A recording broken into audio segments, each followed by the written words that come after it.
കുട്ടിക്കാലത്തും ഇന്നും ആഘോഷങ്ങൾക്ക് കളർ നൽകുന്ന ഒരാളുണ്ട്. ബലൂൺ.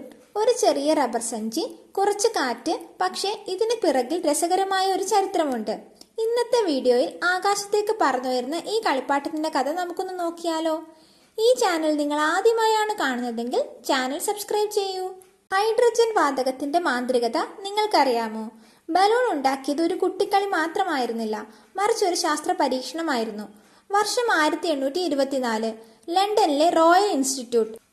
അവിടെ മൈക്കൽ ഫാരഡെ എന്നൊരു ഇംഗ്ലീഷ് ശാസ്ത്രജ്ഞൻ ഉണ്ടായിരുന്നു.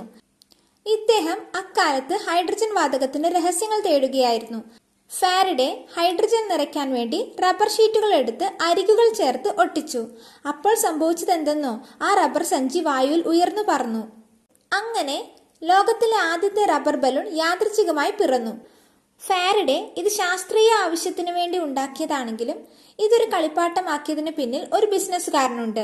1825 തോമസ് ഹാൻകോക്ക് എന്ന റബ്ബർ നിർമ്മാതാവാണ് ഈ ആശയം കടമെടുത്തത്.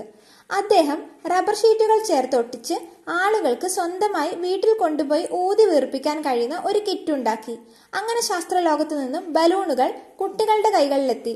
ഇത് വിപണിയിൽ വലിയൊരു തരംഗമായി മാറി.